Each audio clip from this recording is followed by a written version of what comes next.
बंधु माने आज ये वीडियो रे आमे आपनको कहिबाकु जाउछु से 7टी काम जदि श्रावण मास सोमवार रे आपण करिसेंती तेबे एमिति लाभ मिलिबो जहाँ आपण जीवन भरी मध्य कल्पना करि पारि नथिबे।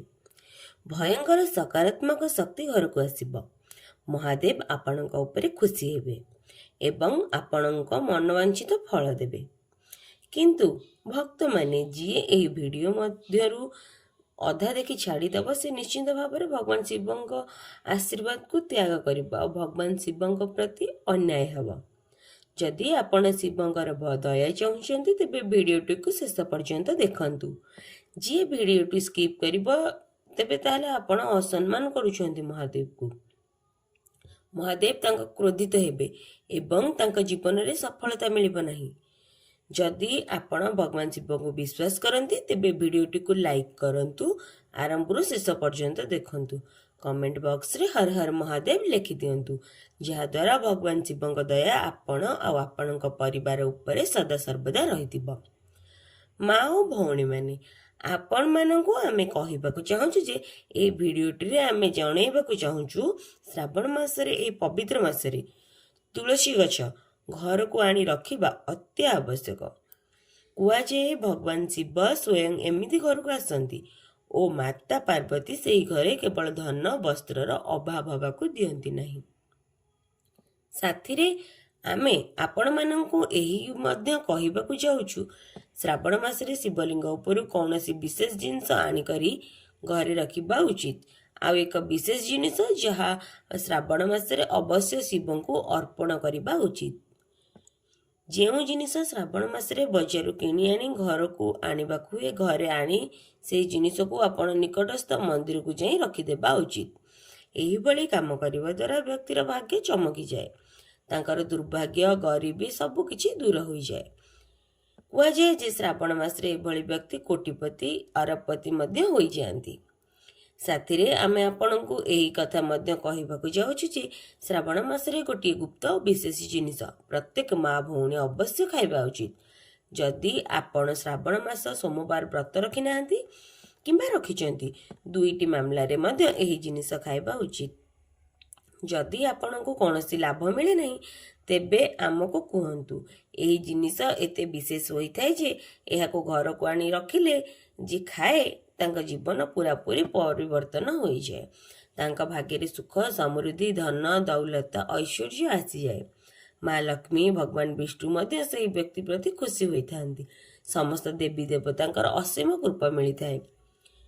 यह मध्य अच्छी जे श्रावण मासरे चली जाइतिबा समय रे गौमाता को जी 33 कोटी देवी देवता धारण करिसेंती। गौमाता को यदि गोटे विशेष गुप्त जिनिस शिवलिंग ऊपर उठाई आनी दे दियंती जी ही काम करे तांकर सबु किछि मनस्कामना पूर्ण होता है। आउ मध्य स्त्री माने भूल रे भी श्रावण मासरे पिंधिबा उचित नुहे। विवाहित महिला माने एही वीडियोटी रे कहिबाकु जाउछु विशेष जिनिस जहाँ श्रावण मासरे दान देबा आवश्यक। केउ प्रत्येक सुहागिनी को दान करिबा उचित, शिवलिंग ऊपर अवश्य चढ़ाइबा उचित। अर्थात श्रावण मास आरंभरू कौन सी दिन शिवलिंग उपरे एही विशेष जिनिस अवश्य चढ़ाई दियंतु। जी एही काम करे सेमानक जीवन दुख वेदना दुर्भाग्य संपूर्ण दूर हो जाए। यह परे व्यक्तिर भाग्य उज्जवल हो जाए। भगवान शिव तांका उपरे असीम आशीर्वाद वर्षा करती। कुआ जाए जे भगवान भोलेनाथ बहुत भोला होता। सेपटे जदि आपण शिवलिंग उपरे गोटे छोट विशेष जिनस चढ़ाई देबे महादेव खुशी हो जिवे। आगको तथ्य देवा पूर्व आमे चाहूचु श्रावण मासरे प्रत्येक विवाहिता अविवाहिता कन्या प्रत्येक भाई भौणी एही काम एही भूल अवश्य करिथांती।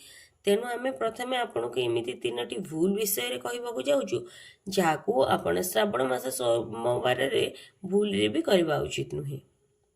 स्नान न करी केबे हेले शिवलिंग पूजा करबा उचित नुहे। श्रावण मासरे विशेष करी सोमवार दिन शिवलिंग पूजा करबा पूर्व शुद्ध हेबा स्नान करबा आवश्यक। बहुत समय महिला माने दुर्घाषरे एबा अजाणत स्नान न करी पूजा करबा आरंभ कर दियंती, जहाँ शास्त्र अनुसार अनुचित। शरीर मन दुहिंकर पवित्रता एही मासरे बहुत गुरुत्वपूर्ण।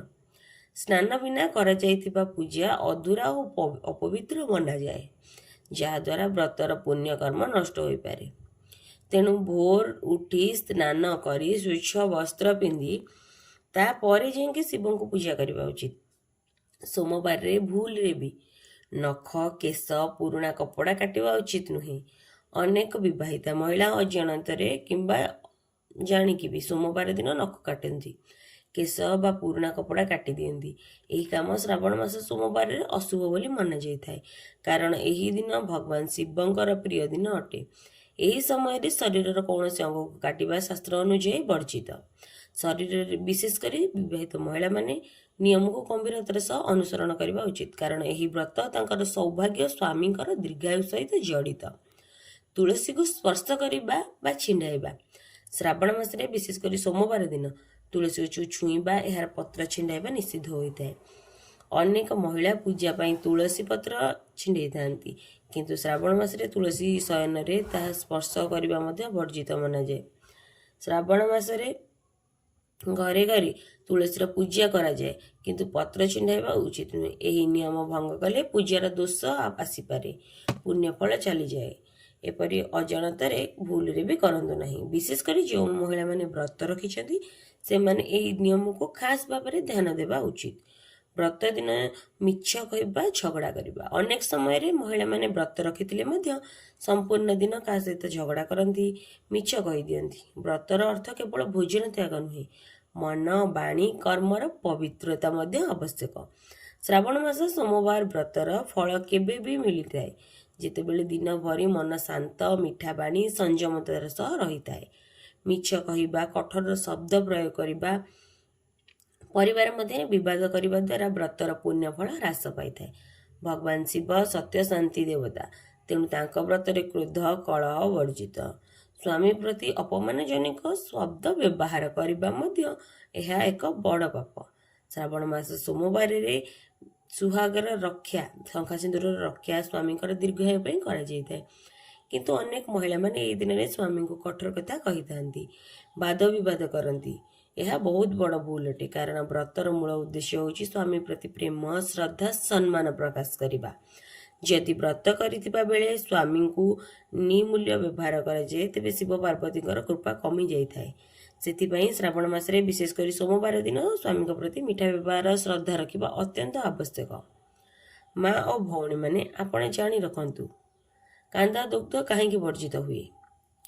ଶିବଲିଙ୍ଗ ଉପରେ କଞ୍ଚା ଦୁଗ୍ଧ ଅର୍ପଣ କରିବା ଶୁଭ ବୋଲି ମନାଯାଏ, କିନ୍ତୁ ଯଦି କୌଣସି ବ୍ୟକ୍ତି ଗାଈ ହତ୍ୟା, ଗାଈଙ୍କୁ ଅପମାନ ବା ଗାଈଙ୍କ ସେବାରୁ ବିମୁଖ ଅଛନ୍ତି, ତେବେ ତାଙ୍କ ଦ୍ୱାରା ଅର୍ପିତ ଦୁଗ୍ଧ ଶିବଙ୍କ ପ୍ରତି ପ୍ରିୟ ନୁହେଁ।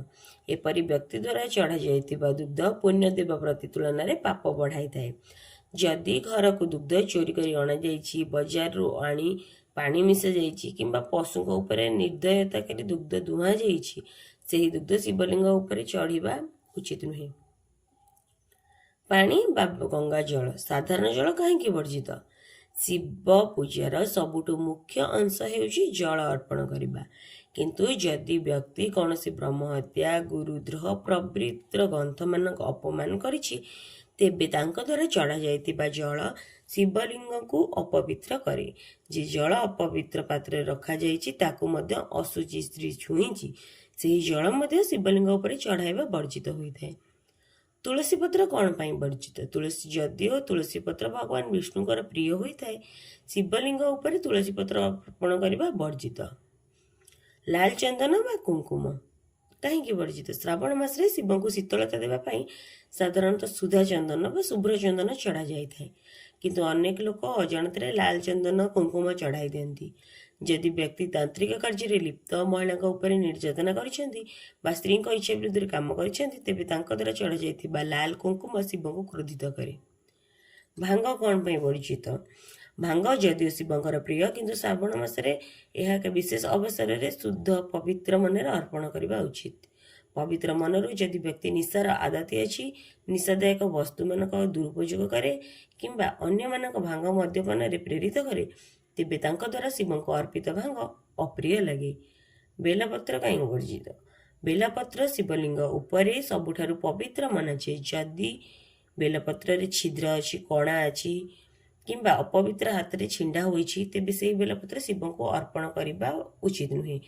जे व्यक्ति पितामाता अपमान करती ବା ପବିତ୍ରତା ନିୟମର ପାଳନ କରନ୍ତି ନାହିଁ, ଯେପରିକି ସ୍ନାନ ବିନା ବେଲପତ୍ର ଛିଣ୍ଡାନ୍ତି, ତାଙ୍କ ଦ୍ୱାରା ଅର୍ପିତ ବେଲପତ୍ର ପୁଣ୍ୟ ନ ଦେଇ ପାପ ଦୋଷ ପ୍ରଦାନ କରିଥାଏ। ଶ୍ରାବଣ ମାସରେ ଶିବ ଭକ୍ତମାନଙ୍କ ପାଇଁ ସବୁଠାରୁ ପବିତ୍ର ସମୟ ଅଟେ ଏବଂ ସୋମବାର ଦିନ ଶିବଙ୍କ ପୂଜା ଦ୍ୱାରା ଅଦ୍ଭୁତ ପୁଣ୍ୟ କୃପା ମିଳିଥାଏ। ବିଶେଷ କରି ମହିଳାମାନେ ଏହି ସମୟରେ ଅତ୍ୟନ୍ତ ଗୁରୁତ୍ୱପୂର୍ଣ୍ଣ ଅଟେ, କାରଣ ଶ୍ରାବଣ ମାସରେ ଶିବ ପାର୍ବତୀଙ୍କ ଉପାସନା କଲେ ଅଖଣ୍ଡ ସୌଭାଗ୍ୟ, ପ୍ରେମ, ସନ୍ତାନ ସୁଖ, ମନସ୍କାମନା ପୂରଣ ହୋଇଥାଏ।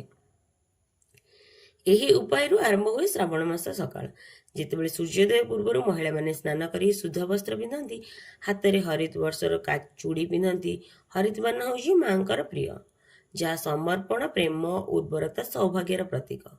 ତାପରେ ମହିଳାମାନେ ଶିବ ମନ୍ଦିରକୁ ଯାଆନ୍ତି, ଶିବଙ୍କର ଜଳାଭିଷେକ କରନ୍ତି, ବେଲପତ୍ର, ଦୁଗ୍ଧ, ମଧୁ, ପୁଷ୍ପ ଅର୍ପଣ କରନ୍ତି। ତାପରେ ସେଠି ବସିକରି କିଛି ସମୟ ଧ୍ୟାନ କରନ୍ତି ବା କିଛି ମନ୍ତ୍ର ଜପ କରନ୍ତି ଏବଂ ସେଇ ହରି ଚୁଡ଼ି ହାତରୁ ଖୋଲି ଶିବଙ୍କ ମା ପାର୍ବତୀଙ୍କୁ କୁହନ୍ତୁ, ହେ ଶିବଶକ୍ତି, ମୋର ଭକ୍ତିକୁ ଗ୍ରହଣ କରନ୍ତୁ, ମୋ ଜୀବନରୁ ଦାରିଦ୍ର୍ୟତା, କଳହ, ଦୁଃଖ ସବୁ ଶେଷ କରିଦିଅନ୍ତୁ, ମୋତେ ସୌଭାଗ୍ୟର ବରଦାନ ଦିଅନ୍ତୁ। ଏହିପରି କହି ସେ ଚୁଡ଼ିକୁ ମନ୍ଦିରରେ ଆସିଥିବା କୌଣସି ବିବାହିତ ମହିଳାଙ୍କୁ ଆଦରର ସହିତ ଦାନ କରନ୍ତୁ। ଏହି ଦାନକୁ ବହୁତ ବିଶେଷ ମନାଯାଏ, କାରଣ ଏହା କେବଳ ବସ୍ତୁର ଦାନ ନୁହେଁ, ବରଂ ନିଜ ଭାଗ୍ୟ, ସଂଯୋଗ, ପୁଣ୍ୟ ସଞ୍ଚୟତାର ପ୍ରତୀକ। ଧାରଣା ଅନୁସାରେ ଯେତେବେଳେ ଆପଣ ନିଜର ଶ୍ରଦ୍ଧାର ସହିତ ପୂଜିତ ଚୁଡ଼ି ଅନ୍ୟ ଜଣେ ମହିଳାଙ୍କୁ ଦେଇଥାନ୍ତି, ତା ଦେହରେ ଥିବା ଶକ୍ତି, ପ୍ରାର୍ଥନା, ଆପଣଙ୍କ ଶିବ ପାର୍ବତୀଙ୍କ କୃପା ମଧ୍ୟ ଲାଭ ହୋଇଥାଏ। ଆପଣଙ୍କର 2 ଗୁଣା ଆଶୀର୍ବାଦ ପାଆନ୍ତି। ଯଦି ଆପଣ ଅବିବାହିତ ଅଛନ୍ତି, ତେବେ ଏହି ଉପାୟ ଦ୍ୱାରା ନିଜର ଶୀଘ୍ର ଯୋଗ୍ୟ ବର ମିଳିପାରିବେ। ଯଦି ବିବାହିତ ଜୀବନରେ ସମସ୍ୟା ଅଛି, ପ୍ରେମ ସମନ୍ୱୟ ବଢ଼େ। ଯେଉଁମାନେ ସନ୍ତାନ ଇଚ୍ଛା କରନ୍ତି, ସେମାନଙ୍କୁ ଏହି ଉପାୟରୁ ବିଶେଷ ଲାଭ ମିଳିଥାଏ। ଏହି ଉପାୟକୁ ଶ୍ରାବଣ ମାସ ପ୍ରଥମ, ତୃତୀୟ ବା ଶେଷ ସୋମବାର କରିବା ଶୁଭ ବୋଲି ମନାଯାଇଥାଏ। ଯଦି ସୋମବାର ଦିନ କରିଥିବେ, ତେବେ ମଙ୍ଗଳକାରୀ ହୁଏ। ଭାଙ୍ଗି ଯାଇଥିବା ଚୁଡ଼ି ଶ୍ରଦ୍ଧା ସହିତ ଏହି ଉପାୟ କରୁଛୁ। ଶ୍ରଦ୍ଧା ବିନା ଉପାୟ ଏକ ଔପଚାରିକତା ନୁହେଁ। ଯେତେବେଳେ ପ୍ରେମ, ବିଶ୍ୱାସ, ସମର୍ପଣ ସହିତ ଚୁଡ଼ିମାନେ ଶିବଙ୍କ ଦରବାରରେ ଅର୍ପିତ ହୁଏ, ଏହି ଚୁଡ଼ିମାନେ କେବଳ ଚୁଡ଼ି ନୁହେଁ, ଏହା ଶିବଙ୍କର ଆଶୀର୍ବାଦର ଏକ ସଙ୍ଗ ହୋଇଥାଏ, ଯାହା ଆପଣଙ୍କ ଜୀବନର ଭାଗ୍ୟକୁ ପରିବର୍ତ୍ତନ କରିପାରେ। ଆପଣ ଜାଣିଛନ୍ତି କି ଶ୍ରାବଣ ମାସରେ ଏମିତି କେତେଟା ବସ୍ତୁ ଅଛି ଯାହା ପ୍ରତ୍ୟେକ ବିବାହିତା, ପ୍ରତ୍ୟେକ ଅବିବାହିତ କନ୍ୟା ଖାଇବା ଉଚିତ। ଶ୍ରାବଣ ମାସ ସୋମବାର ଦିନ ସୂର୍ଯ୍ୟଙ୍କର ବିକିରଣ ହାଲକା ମେଘ ମଧ୍ୟରେ ଝାଙ୍କି ଦେଇଥିବା ସମୟରେ ମନ୍ଦିରର ଘଣ୍ଟା ଶବ୍ଦ ଗୁଞ୍ଜରିଥିବା ବେଳେ ପ୍ରକୃତି ନିଜେ ଶିବଙ୍କ ଭକ୍ତଙ୍କ ଲୀନ ହୋଇଯାଏ। ଏହି ଦିବ୍ୟ ପରିବେଶ ମଧ୍ୟରେ ଗୋଟିଏ ଅତ୍ୟଧିକ ଅଦ୍ଭୁତ ରହସ୍ୟ ମଧ୍ୟ ଲୁଚି ରହିଛି, ଯାହା ଜାଣିଲେ ଆପଣ ଆଶ୍ଚର୍ଯ୍ୟ ହେବେ। ଏହି ବସ୍ତୁ ହେଉଛି ଗୁଡ଼ରେ ଲିପ୍ତ ରହିଥିବା ତୁଳସୀ ପତ୍ର। ଶୁଣିବାରେ ସାଧାରଣ ଲାଗିପାରେ, କିନ୍ତୁ ଏହାର ରହସ୍ୟ ଏତେ ଶକ୍ତି ପ୍ରବଳ ଯେ ଯଦି ଆପଣ ତାହାର ବିଧି, ଗୁପ୍ତତା ବିଷୟରେ ବୁଝିବେ, ତେବେ ଜୀବନ ଭରି ଏହାକୁ ଆପଣ ତ୍ୟାଗ କରିପାରିବେ ନାହିଁ। ଶ୍ରାବଣ ମାସ ସୋମବାରରେ ସକାଳେ ସ୍ନାନ କରନ୍ତୁ। ପୂଜା ପୂର୍ବରୁ ଗୋଟିଏ ତୁଳସୀ ପତ୍ର ଶୁଦ୍ଧ ହାତରେ ଛିଣ୍ଡାନ୍ତୁ। ଧ୍ୟାନ ରଖନ୍ତୁ, ଏହା ସୂର୍ଯ୍ୟୋଦୟ ପୂର୍ବରୁ ହେଇଯିବା ଉଚିତ। ପତ୍ରରେ ଜଳର କୌଣସି ବିନ୍ଦୁ ନଥିବା ଦରକାର। ଏହି ପବିତ୍ର ତୁଳସୀ ପତ୍ରକୁ ଗୁଡ଼ର ଏକ ଛୋଟ ଟୁକୁରା ମଧ୍ୟରେ ଲେପି ଦିଅନ୍ତୁ। ଓମ୍ ନମଃ ଶିବାୟ ମନ୍ତ୍ର ଉଚ୍ଚାରଣ କରି ଧୀରେ ଧୀରେ ମୁହଁରେ ରଖନ୍ତୁ। ଚବାଇବା ବେଳେ ଶିବଙ୍କର ଧ୍ୟାନ କରନ୍ତୁ। ଏହା ଏକ ଦିବ୍ୟ ପ୍ରସାଦ ହେବା ସହ ଶରୀର, ମନ, ଆତ୍ମାକୁ ପବିତ୍ର କରିଦେବା ଭଳି ଶକ୍ତିଶାଳୀ ଯୋଗ ହୋଇଥାଏ। ବିବାହିତାଙ୍କ ପାଇଁ ଏହି ଉପାୟ ପତିଙ୍କର ଦୀର୍ଘାୟୁ, ବୈବାହିକ ସୁଖ, ରୋଗମୁକ୍ତ ଜୀବନ ଦିଏ। ଅବିବାହିତ କନ୍ୟାମାନଙ୍କ ପାଇଁ ପବିତ୍ରତା, ଆକର୍ଷଣ, ଶୀଘ୍ର ବିବାହ ଯୋଗ ଆଣେ। ଭାଇ ଭଉଣୀଙ୍କ ପାଇଁ ଏହି ଉପାୟ ସନ୍ତୋଷ, ପରସ୍ପର ପ୍ରେମ, ଖରାପ ଦୃଷ୍ଟିରୁ ରକ୍ଷା କରିଥାଏ। ଦାରିଦ୍ର୍ୟତାରୁ ମଧ୍ୟ ମୁକ୍ତିର ରାସ୍ତା ଖୋଲିଦିଏ। ଏହି ପ୍ରତିଷ୍ଠିତ ରହସ୍ୟମୟ ଉପାୟକୁ ଜୀବନର ଅଂଶ କରନ୍ତୁ, ଶିବ କୃପା ଲାଭ କରନ୍ତୁ। ଏହା ଜୀବନର ଏକ ନୂଆ ଦ୍ୱାର ଖୋଲିଦିଏ। ଆୟୁର୍ବେଦ କହେ, ଗୁଡ଼ ରକ୍ତକୁ ଶୁଦ୍ଧ କରେ, ତୁଳସୀ ଶରୀର ମନକୁ ନକାରାତ୍ମକ ଚିନ୍ତାରୁ ଦୂର କରେ। କିନ୍ତୁ ଶାସ୍ତ୍ର କହେ, ଯେତେବେଳେ ଏହି 2ଟି ଜିନିଷ ସୋମବାର ଦିନ ଶିବ ନାମ ସହିତ ଗ୍ରହଣ କରାଯାଏ, ତେବେ ଏହା ଦେହୀ ଉପକାର ନୁହେଁ, ବରଂ ଏହା କାଳସର୍ପ ଦୋଷ, ପିତୃଦୋଷ, ଗ୍ରହ ଦୋଷ, ବିବାହ ବାଧା, ଆର୍ଥିକ ଦାରିଦ୍ର୍ୟତା ପର୍ଯ୍ୟନ୍ତକୁ ନଷ୍ଟ କରିଦିଏ। ଏହା ସ୍ୱାଦ ବା ସ୍ୱାସ୍ଥ୍ୟ ନୁହେଁ, ଏହା ଆଧ୍ୟାତ୍ମର ଏକ ଅମୃତ ଅଟେ। ଶ୍ରାବଣ ମାସରେ ଶିବଙ୍କୁ ଅର୍ପିତ ଯେଉଁ ପ୍ରସାଦ ଭକ୍ତ ନିଜେ ଗ୍ରହଣ କରେ, ତାହେଲେ ଶିବତ୍ୱର ଏକ ଅଂଶ ପ୍ରବେଶ କରେ। ଯେତେବେଳେ ଗୁଡ଼ ଭଳି ମିଠା ବସ୍ତୁରେ ତୁଳସୀ ପତ୍ରର ପବିତ୍ରତା ମିଳେ, ସେତେବେଳେ ଏହି ପ୍ରସାଦ ନୁହେଁ, ଏହା ଶିବ ପାର୍ବତୀଙ୍କର ଆଶୀର୍ବାଦ ହୋଇଥାଏ। ସେଥିପାଇଁ ଶ୍ରାବଣ ମାସ ଦିନ ଆପଣ ସ୍ତ୍ରୀ ହଉ ବା ପୁରୁଷ, ବିବାହିତ ବା ଅବିବାହିତ, ଯଦି ଜୀବନରେ ଦୁଃଖ ଦୁର୍ଦ୍ଦଶାର ମୁକ୍ତି ଚାହାନ୍ତି, ମନସ୍କାମନା ସିଦ୍ଧ କରିବାକୁ ଚାହାନ୍ତି, ଏହି ଗୁଡ଼ ତୁଳସୀର ଦିବ୍ୟ ପ୍ରସାଦ ଅବଶ୍ୟ ଖାଆନ୍ତୁ ଓ ଲିଖନ୍ତୁ। ଭୋଲେନାଥ ନିଜର ତ୍ରିଶୂଳ ଦ୍ୱାରା ଆପଣଙ୍କ ଜୀବନର ପ୍ରତ୍ୟେକ ସମସ୍ୟାକୁ କାଟି ଦିଅନ୍ତି। ଚାଲନ୍ତୁ ଜାଣିବା ଗୋମାତାଙ୍କୁ ଶ୍ରାବଣ ମାସ ସୋମବାରର କେଉଁ ବସ୍ତୁ ଅବଶ୍ୟ ଖୁଆଇବା ଉଚିତ। ଯଦି ଆପଣ ଶ୍ରାବଣ ମାସ ସୋମବାର ଦିନ ଗୋଟିଏ ଛୋଟ କିନ୍ତୁ ଅତି ଶୁଭ କାର୍ଯ୍ୟ କରିବାକୁ ଚାହାନ୍ତି, ତେବେ ଗୋମାତାଙ୍କୁ ଗୁଡ଼ ଗହମର ପିଠା ଦ୍ୱାରା ବନାଯାଇଥିବା ଗୋଳି ଅବଶ୍ୟ ଖୁଆନ୍ତୁ। ଏହା ସାଧାରଣ କାମ ନୁହେଁ, ଏହା ଶାସ୍ତ୍ରରେ ଉଲ୍ଲେଖ ଅଛି, ବହୁତ ପବିତ୍ର ପୁଣ୍ୟଦାୟକ କାର୍ଯ୍ୟ ଅଟେ। ଆପଣ ସୌଭାଗ୍ୟ ବୃଦ୍ଧି, ରୋଗ ନାଶ, ଧନ ଲାଭ, ଶିବ କୃପାର ଦ୍ୱାର ମଧ୍ୟ ଖୋଲିପାରେ। ଏହି ବିଶେଷ ଉପାୟ କରିବା ପାଇଁ ଆପଣ ସୋମବାର ସକାଳେ ସ୍ନାନ କରି ଶୁଦ୍ଧ ମନରେ ଗହମ ଚାଉଳରେ ତୋଡ଼ା କିଛି ଦେଶୀ ଗୁଡ଼ ମିଶାଇ ଛୋଟ ଛୋଟ କରି ଗୋଳି ତିଆରି କରିଦିଅନ୍ତୁ। ଏହି ଗୋଲି ଗୁଡ଼ିକ ପବିତ୍ର ପତ୍ର ଉପରେ ଧୋଇଥିବା ଥାଳିରେ ରଖନ୍ତୁ। ଗାଈ ମାଙ୍କ ଆଗରେ ବସି ଓಂ ନମଃ ଶିବାୟ ମନ୍ତ୍ରକୁ 11 ଥର ଜପ କରି ପ୍ରେମପୂର୍ଣ୍ଣ ଭାବରେ ଗୋଟିଏ ଗୋଟିଏ କରି ଖୁଆଇ ଦିଅନ୍ତୁ। ଧାରଣା ଅଛି ଯେ ଗାଈ ମାତାଙ୍କଠାରେ ବା ଗୋମାତାଙ୍କଠାରେ 33 କୋଟି ଦେବୀ ଦେବତା ଅଛନ୍ତି। ବିଶେଷ କରି ଶ୍ରାବଣ ମାସରେ ଶିବ ନିଜେ ଗୋ ସେବାରେ ଖୁସି ହୁଅନ୍ତି। ସେହିପରି ଏହି ସମୟରେ ପବିତ୍ର କାର୍ଯ୍ୟ ତାଙ୍କୁ ଖୁସି କରିଦିଏ। ବିବାହିତ ମହିଳାଙ୍କ ପାଇଁ ଅଖଣ୍ଡ ସୌଭାଗ୍ୟ ଦିଏ। ଅବିବାହିତଙ୍କ ପାଇଁ ଶ୍ରେଷ୍ଠ ବିବାହ ଯୋଗ। ପୁରୁଷଙ୍କ ପାଇଁ ସମୃଦ୍ଧି, କ୍ୟାରିୟରରେ ସଫଳତା ଆଣିଥାଏ। ପରିବାର ଲୋକମାନେ ଆରୋଗ୍ୟ, ଶାନ୍ତି ଲାଭ କରିଥାନ୍ତି। ଏହା କେବଳ ଧାର୍ମିକ ନୁହେଁ, ପ୍ରକୃତି ଦୟା ଦୃଷ୍ଟିକୋଣରୁ ମଧ୍ୟ ଅତ୍ୟନ୍ତ ପୁଣ୍ୟଦାୟକ ହୋଇଥାଏ। ଶ୍ରାବଣ ମାସ ସୋମବାର ଦିନ ଯଦି ଆପଣ ଏହି କାର୍ଯ୍ୟକୁ ଶ୍ରଦ୍ଧା ଶୁଦ୍ଧ ଭାବରେ କରନ୍ତି, ଏହା ସବୁଠୁ ପବିତ୍ର ଓ ମହାପୁଣ୍ୟର କାମ ହେବ। ଶ୍ରାବଣ ମାସରେ ତମ୍ବା କିମ୍ବା ତମ୍ବାର ଛୋଟ ଶିବଲିଙ୍ଗ ଘରକୁ ଆଣି ପୂଜା ସ୍ଥାନରେ ରଖିବା ଅତ୍ୟନ୍ତ ଶୁଭ ବୋଲି ମନାଯାଇଥାଏ। ଏହା ଭଗବାନ ଶିବଙ୍କର ପ୍ରତୀକ ଅଟେ। ଦୈନିକ ଦୁଗ୍ଧ, ଜଳ, ବେଲପତ୍ରରେ ଅଭିଷେକ କରିବା ଦ୍ୱାରା ସମସ୍ତ ବାଧା ବିଘ୍ନ ଦୂର ହୋଇଥାଏ। ମାନସିକ ଶାନ୍ତି ମିଳିଥାଏ, ଘରେ ସୁଖ ଶାନ୍ତି ବୃଦ୍ଧି ହୋଇଥାଏ। ଶ୍ରାବଣ ମାସରେ ପଞ୍ଚମୁଖୀ ରୁଦ୍ରାକ୍ଷ ନେଇ ଘରେ ରଖିବା କିମ୍ବା ପିନ୍ଧିବା ଅତ୍ୟନ୍ତ ଫଳଦାୟକ। ଏହା ଶିବଙ୍କର ପଞ୍ଚମୁଖର ପ୍ରତୀକ। ଏହା ଧାରଣ, ମାନସିକ ଶାନ୍ତି, ରୋଗରୁ ରକ୍ଷା, ଆଧ୍ୟାତ୍ମିକ ଶକ୍ତି ମଧ୍ୟ ମିଳିଥାଏ। ଧ୍ୟାନ ଜପ ନିମନ୍ତେ ଏହି ମାଳା ଅତ୍ୟନ୍ତ ଉପଯୋଗୀ। ଶ୍ରାବଣ ମାସରେ ତୁଳସୀ ଗଛ କିଣି ଆଣି ନୂଆ ମାଟି ଗମଲାରେ ଲଗାଇବା ଅତ୍ୟନ୍ତ ଶୁଭ ବୋଲି ମନାଯାଏ। ତୁଳସୀ ମାତା ଭଗବାନ ବିଷ୍ଣୁଙ୍କର ପ୍ରିୟ। ଶ୍ରାବଣ ଶିବ ଉପାସନାରେ ମାସ ହୋଇଥିବାରୁ ତାଙ୍କର ସାନ୍ନିଧ୍ୟ ଦ୍ୱିତୀୟ ଭାବରେ ଶିବ ବିଷ୍ଣୁ ଦୁହିଁଙ୍କର ଆଶୀର୍ବାଦ ମିଳେ। ତୁଳସୀକୁ ପ୍ରତିଦିନ ଜଳ, ଘିଅ ଦୀପ ଅର୍ପଣ କଲେ ଘରକୁ ରୋଗ, ଦାରିଦ୍ର୍ୟ, କଳହ ଦୂର ହୋଇଥାଏ। ତୁଳସୀ ଗଛକୁ ଘରେ ରଖିବା ଦ୍ୱାରା ପରିବେଶ ଶୁଦ୍ଧ ହୁଏ, ଗ୍ରହ ଦୋଷ ଶାନ୍ତ ହୁଏ। ଶ୍ରାବଣ ମାସରେ ବେଲପତ୍ର ଗଛ କିମ୍ବା ବେଲପତ୍ର ଘରକୁ ଆଣିବା ଅତ୍ୟନ୍ତ ପବିତ୍ର ମନାଯାଏ। ବେଲପତ୍ର ଭଗବାନ ଶିବଙ୍କର ଅତ୍ୟନ୍ତ ପ୍ରିୟ। ଏହା 3 ପତ୍ର ତ୍ରିଦେବଙ୍କର ପ୍ରତୀକ। ଏହି ପତ୍ର ଘରକୁ ଆଣି ଶିବଲିଙ୍ଗ ଉପରେ ଅର୍ପଣ କଲେ ବିଶେଷ ପୁଣ୍ୟଫଳ ମିଳିଥାଏ। ଅପସୁଖ ନିବାରଣ ହୁଏ। ଏହା ଘରର ପୂଜାସ୍ଥଳରେ ରଖିଲେ ଖରାପ ଶକ୍ତି ଦୂର ହୁଏ। ଘର ମଧ୍ୟରେ ସକାରାତ୍ମକ ଶକ୍ତି ରହିଥାଏ। ଧାର୍ମିକ ଭାବରେ ଏହି ଗଛ ଘରକୁ ଶୁଭତା, ଶାନ୍ତି ଆଣିଥାଏ। ଭଗବାନ ଶିବଙ୍କର ଫଟୋ ବା ପ୍ରତିମା। ଶ୍ରାବଣ ମାସରେ ଶିବଙ୍କର ଏମିତି ଏକ ଛବି କିମ୍ବା ପ୍ରତିମା ଘରକୁ ଆଣିବା ଅତ୍ୟନ୍ତ ଶୁଭ। ଏଠାରେ ଶିବ ଜଳ ଗ୍ରହଣ କରୁଥିବାର ଦୃଶ୍ୟ ଥାଏ। ଭକ୍ତଙ୍କ ପ୍ରାର୍ଥନାକୁ ସିଧା ଗ୍ରହଣ କରିଥାନ୍ତି। ଏହି ପ୍ରତିମା ପୂଜା କରି ପୂଜାସ୍ଥଳରେ ଉତ୍ତର ପୂର୍ବ ଦିଗରେ ରଖିଲେ ଖରାପ ଶକ୍ତି ବା ନେଗେଟିଭ ଶକ୍ତି ଯେଉଁ ଆମର ଅଛି ତାହା ଦୂର ହୋଇଥାଏ। ଘରେ ସକାରାତ୍ମକ ଶକ୍ତିର ପ୍ରବାହ ହୋଇଥାଏ। ଏହା ଧନ, ସୁଖ, ଶାନ୍ତିକୁ ଆକର୍ଷଣ କରେ। ପରିବାର ମଧ୍ୟରେ ପ୍ରେମ ସମନ୍ୱୟକୁ ବଢ଼ାଇଥାଏ। ଶ୍ରାବଣ ମାସରେ ନାଗପଞ୍ଚମୀ ଓ ଶିବ ପୂଜାର ବିଶେଷ ମହତ୍ଵ ରହିଛି। ଏହି ସମୟରେ ଚାନ୍ଦିର ନାଗ ବା ନାଗୁଆଡ଼ି ଯୁଗଳ ଘରକୁ ଆଣିବା ଦ୍ୱାରା ଅତ୍ୟନ୍ତ ଶୁଭ ମନାଯାଇଥାଏ। ଏହାକୁ ଭଗବାନ ଶିବଙ୍କ ଗଳାରେ ନାଗର ପ୍ରତୀକ ଭାବରେ ରଖାଯାଇଥାଏ। ଏହାକୁ ପୂଜାସ୍ଥଳରେ ରଖି ଦୁଗ୍ଧ ଜଳରେ ସ୍ନାନ କରାଇବା ଉଚିତ। ଏହା କାଳସର୍ପ ଦୋଷ, ରାହୁ ଦୋଷ, କେତୁର ପ୍ରଭାବ, ଅଚାନକ ଆସୁଥିବା ସମସ୍ୟାଠାରୁ ରକ୍ଷା କରେ। ଏହି ଉପାୟ ଧନ ବୃଦ୍ଧି, ମନସ୍ତାତ୍ତ୍ୱିକ ଶାନ୍ତି ଆଣେ। ଶ୍ରାବଣ ମାସରେ ପବିତ୍ର ଗଙ୍ଗାଜଳକୁ ଘରକୁ ଆଣିବା ଦ୍ୱାରା ଲାଭଦାୟକ ହୋଇଥାଏ। ଗଙ୍ଗାଜଳ ପବିତ୍ରତାର ପ୍ରତୀକ। ଏହା ଘରେ ରଖିଲେ ବାସ୍ତୁଦୋଷ, ଖରାପ ଶକ୍ତିର ଦୂର ହୋଇଥାଏ। ଶିବଲିଙ୍ଗର ଅଭିଷେକ କିମ୍ବା ତୁଳସୀ ଜଳ ଦେବା ପାଇଁ ଏହା ବ୍ୟବହାର କରାଯିବା ଉଚିତ। ଶ୍ରାବଣ ମାସରେ ଶିବ ଅଭିଷେକ ପାଇଁ ବିଶେଷ ଭାବରେ ବ୍ୟବହୃତ ହୁଏ, ଯାହା ପାପ ନାଶ, ମନସ୍କାମନା ପୂରଣ କରେ। ଦୁର୍ଦୁରା ବା ଅରଖ ଫୁଲ ଭଗବାନଙ୍କର ଅତ୍ୟନ୍ତ ପ୍ରିୟ ହୋଇଥାଏ। ଏହାର ଗଛ ଘରକୁ ଆଣିବା ଅତ୍ୟନ୍ତ ଶୁଭ ବୋଲି ମନାଯାଏ। ଯଦି ଏହି ଗଛକୁ ଘରର ଉତ୍ତର ଦିଗରେ କିମ୍ବା ଶିବ ମନ୍ଦିର ନିକଟରେ ଲଗାଯାଏ, ତେବେ ଏହା ଖରାପ ଶକ୍ତିକୁ ଶୋଷି ନେଇ ଭଲ ଶକ୍ତି ପ୍ରଦାନ କରିଥାଏ। ଯଦି ଭିଡ଼ିଓଟି ଭଲ ଲାଗିଥାଏ ତାହେଲେ ଲାଇକ୍, ସେୟାର, କମେଣ୍ଟ ନିଶ୍ଚିନ୍ତ କରନ୍ତୁ। କମେଣ୍ଟ ସେକ୍ସନରେ ଓମ୍ ନମଃ ଶିବାୟ, ହର ହର ମହାଦେବ ଲେଖିଦିଅନ୍ତୁ।